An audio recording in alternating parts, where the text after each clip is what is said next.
Hello everybody and welcome back to the channel, Piano Practice Partner. I hope you're doing well. In the last lesson we were learning our second ever song, which was Sunday Morning by Maroon 5. I hope you really enjoyed that. It was really exciting because we got to learn some melody and a little riff section which we haven't done before, but also we were getting to expand our knowledge and application of the 2-5-1 and inversions. So 2-5-1 in C major being that, and then we're adding our sevenths, and then we're adding our sevenths and ninths, and then we're adding inversions to make that easier for ourselves. And then we went through different permutations of what they could be to make our lives easier.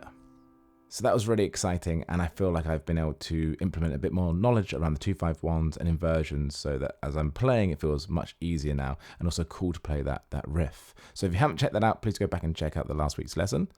But before we get into the main bulk of today's lesson, I just wanted to take a moment to thank all of you for your recent comments, for liking the videos, and to all the new subscribers. Hello, welcome to the channel. Proof that this is a genuine channel, that I'm genuinely learning the piano and then passing on what I'm learning along the way to you guys, is the fact that I'm going to miss stuff. I'm going to make mistakes and then try and correct them, either if I've caught them or my teacher in real life's caught them, or as in this case, you, the viewers, are commenting and just giving little tips or little suggestions or just pointing out errors, straight up errors in this case. So I just wanted to give a big thanks to Xbossel, who commented on our first ever video, our first scales and chords. And in that lesson, we started to break down the use of Roman numerals, which we've been doing throughout the lessons. And we've come to get to grips with what that means and how it's useful. But there's one major thing that I did not realize is the difference between this 2 chord and this 2 chord. So Xbossel pointed out, and I went and confirmed it with my teacher, that if in Roman numerals it is capitalized, so this is a 2 but in the capital form, it's the major 2. So in C major we're playing the 2 chord, which is D, but if it's in this capital it would be the D major. Now if we are in lowercase, it's the minor. So in this case the minor 2 would be D minor in C major. 1, 2. So depending on whether it's uppercase or lowercase denotes whether it's major or minor.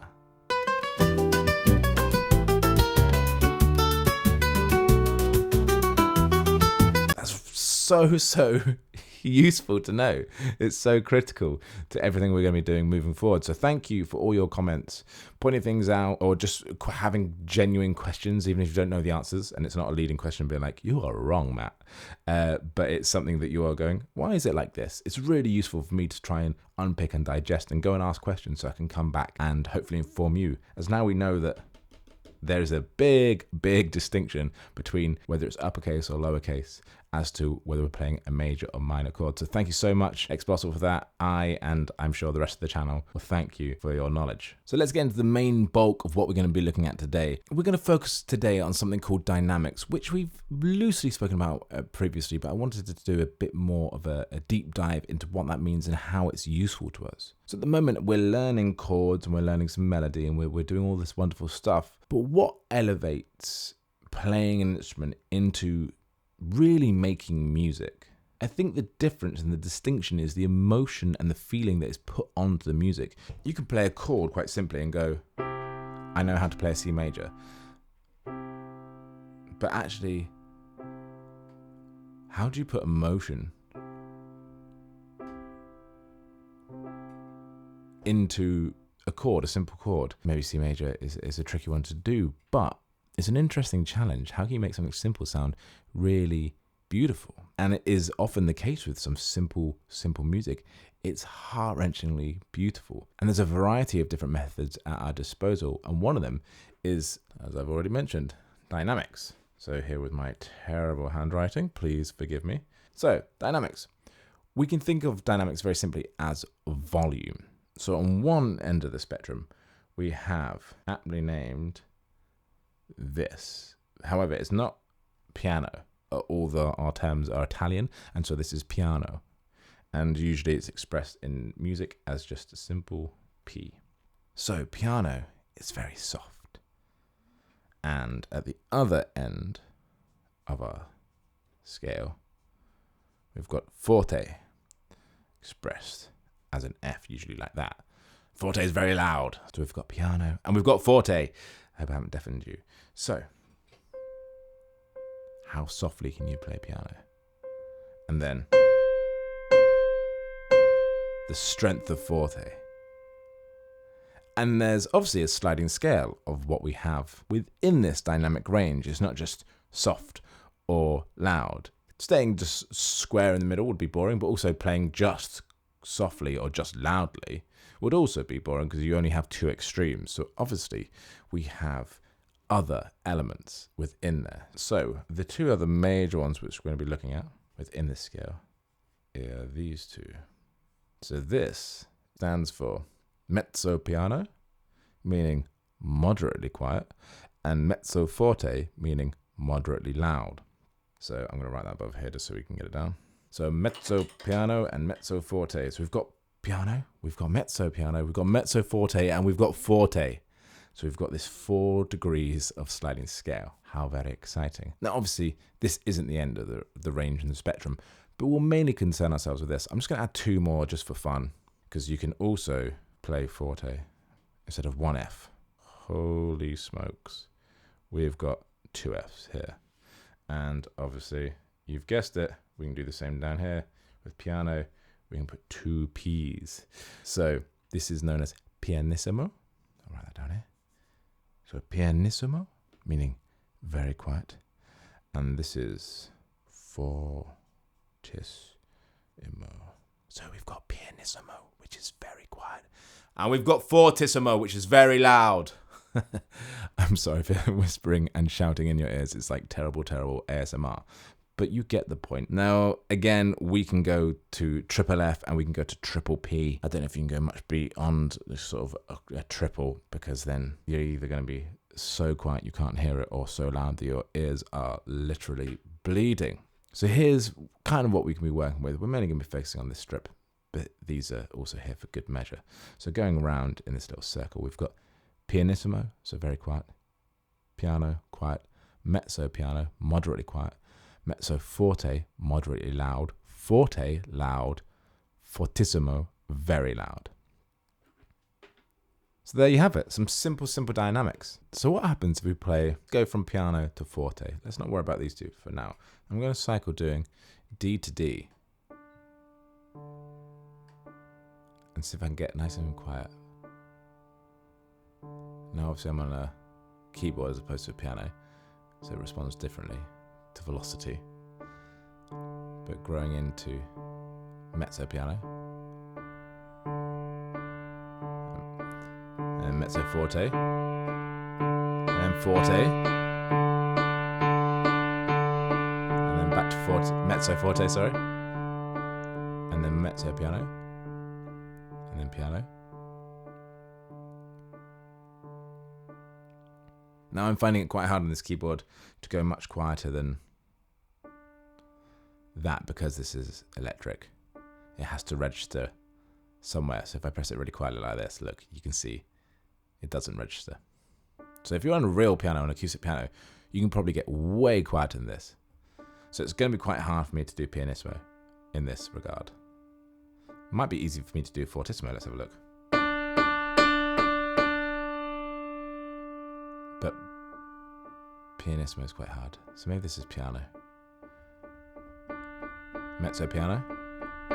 Mezzo forte. Forte. Fortissimo. Absolutely whacking hell out of that note for the fortissimo and accidentally clipping the E. So there we go. There's some dynamics. Dynamics are so useful because even in that example we're playing the singular note. Depending on what we're wanting to convey, what the emotion of the piece is, what we're trying to say with that, the dynamics will help express that, even in the singular note. And there was something else I was doing which you may or may not have realized, but I was also, as I was getting louder, I was increasing the tempo, so I was increasing my speed alongside And then when I was getting softer, I was getting slower. So there was something else at play there, signifying an emotional response, which would, again, be different from playing a single, consistent tempo. But you can even vary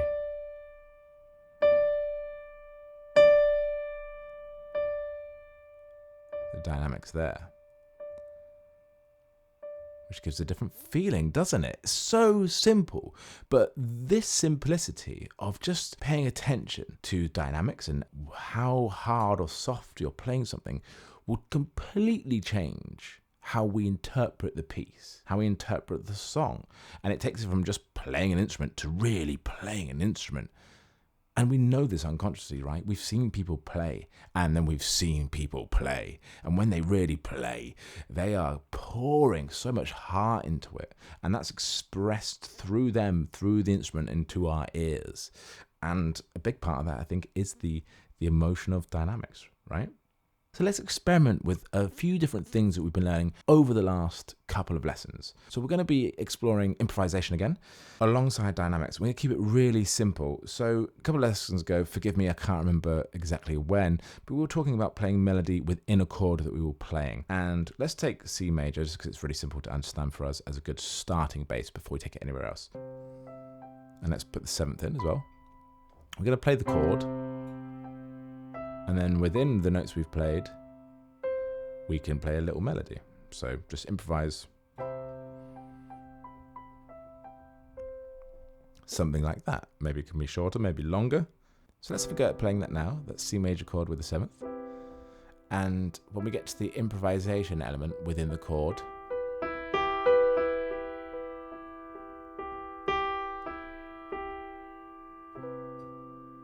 play with some dynamics. So have a go at that now.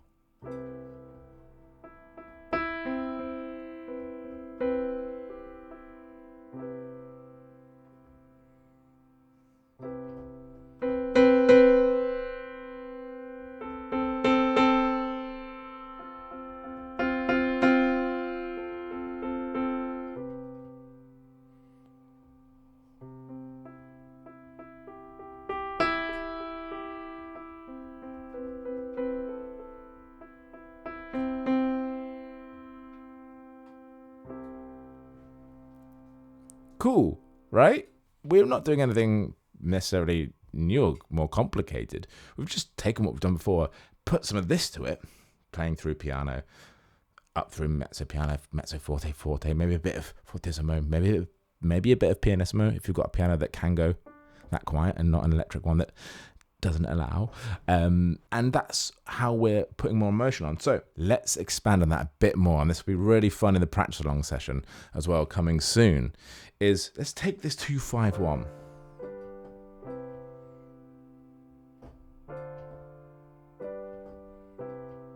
And we know and understand this now that we can play the simple version, just the triad, or with the 7th, or the 7th and the 9th. And most importantly, and I'll try to encourage this in your learning and your practice now, is the inversions that we've been learning. So trying to do some of these groupings so it's easier for your hand to move around. So here's the game. You're going to play that 2-5-1, but you can choose the length on which you stay on the 2, the 5, or the 1. You don't have to play 1 immediately after the next. You can stick on the minor 2 for a while, and then a little bit of the 5, and then a tiny bit of the 1, then back to the 2, or vice versa. It's up to you. Just follow what you feel. We're also going to improvise a melody within the chord that we find. But more importantly, we're listening for the dynamics, and we're going to play around from this piano range to this forte range. If you feel confident, you want to put your left hand in as well to do some of that. So I'm thinking of my left hand for this exercise as just going between the octaves. So between the octave D, the octave G, and the octave C. Just to give a little bit of padding and a depth to it. So let me demonstrate, and then you can go wild with your own pursuits. So we're aiming for improvisation within the 2-5-1, but particularly focusing on dynamic range.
see how much richer and more emotion. That wasn't overly complicated. It was fun for me to play and explore and discover some stuff, but it's nothing new to what we've been doing. We've been playing that 2-5-1 for a while now. We're getting used to now breaking up the chord and putting a bit of extra melody type stuff within work, so that's still a new experience and feeling for me.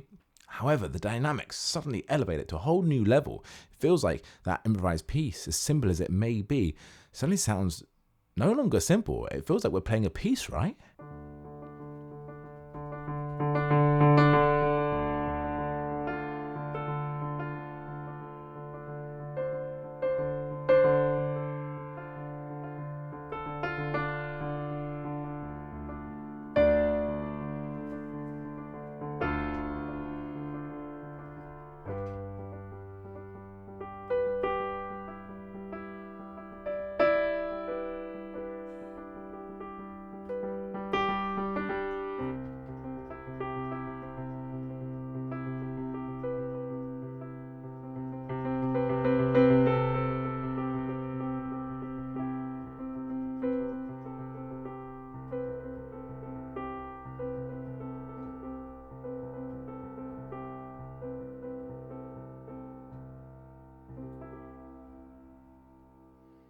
Again, just another short, simple improvisation there, but it just demonstrates repetition and improvisation and dynamics on very simple chords that we've been learning together. Suddenly, you're able to make music and put a bit of heart into it. So just feel free to express yourself. Don't worry about it sounding perfect or complete or concerto level.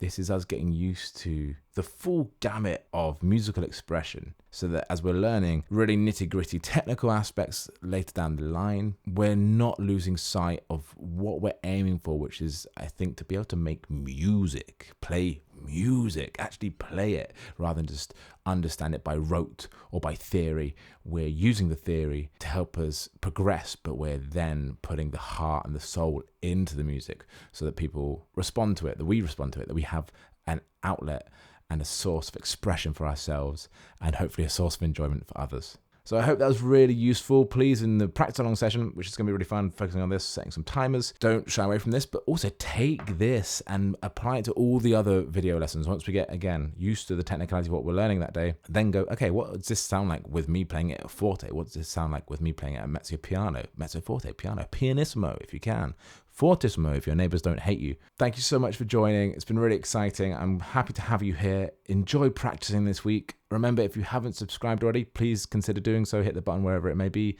on the screen and leave a comment below. Let me know your wins of the week, and I look forward to seeing you next lesson on Piano Practice Partner.